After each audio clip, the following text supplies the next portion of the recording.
ಎಲ್ಲರಿಗೂ ನಮಸ್ಕಾರ. ನಾನು ನಿಮ್ಮ ಕ್ರಿಮಿನಲ್. ನೀವು ನೋಡ್ತಾ ಇದ್ದೀರಾ ಕ್ರಿಮಿನಲ್ ಕನ್ನಡಿಗ ಯೂಟ್ಯೂಬ್ ಚಾನಲ್.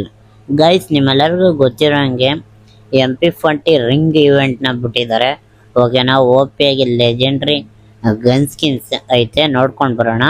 ಓಕೆ, ನೋಡ್ತಾ ಇರ್ಬೋದು ನನ್ನ ಹತ್ರ ಆಲ್ರೆಡಿ 394 ಅಂದರೆ 394 ಟೋಕನ್ ಐತೆ. ನಾನು ಯಾವ್ದು ಬೇಕಾದರೂ ಕೂಡ ತೆಗಿಬೋದು. ಓಕೆನಾ, ಆದರೆ ನಾನು ತೆಗಿಯಲ್ಲ. ನಿಮ್ಗೆ ಯಾರಿಗಾದ್ರೂ ಇದನ್ನ ಗಿಫ್ಟ್ ಮಾಡೋಣ ಅಂತ ಇದ್ದೀನಿ. ಓಕೆನಾ, ಒಬ್ಬರು ಲಕ್ಕಿ ವಿನ್ನರ್ಗೆ. ಗೈಸ್, ಈ ಈ ವಿಡಿಯೋದಲ್ಲಿ ಕಮೆಂಟ್ ಮಾಡ್ಕೊಳ್ಳಿ. ಮತ್ತು ಇನ್ಸ್ಟಾಗ್ರಾಮಲ್ಲಿ ಕೂಡ ಪಾರ್ಟಿಸಿಪೇಟ್ ಮಾಡ್ಬೋದು. ಓಕೆನಾ, ಎರಡರಲ್ಲಿ ಒಬ್ಬರನ್ನ ಸೆಲೆಕ್ಟ್ ಮಾಡಿಬಿಟ್ಟು ನಾನು ಗಿವ್ ಕೊಡ್ತೀನಿ MP40ನ. ಅಂದರೆ ನನ್ನ ಕೈಲಾದಷ್ಟು ರೆಡೀಮ್ ಕೋಡ್ನ ಕೊಡ್ತೇನೆ. ಓಕೆನಾ ಗೈಸ್, ಇದೇ ರೀತಿ ಸಪೋರ್ಟ್ ಮಾಡ್ತಾಯಿರಿ. ನಾನು ಸ್ವಲ್ಪ ಇನ್ಆ್ಯಕ್ಟಿವ್ ಆಗಿಬಿಟ್ಟಿದ್ದೀನಿ ಯೂಟ್ಯೂಬಲ್ಲಿ, ಮತ್ತೆ ಆ್ಯಕ್ಟಿವ್ ಆಗೋಕ್ಕೆ ಟ್ರೈ ಮಾಡ್ತೀನಿ.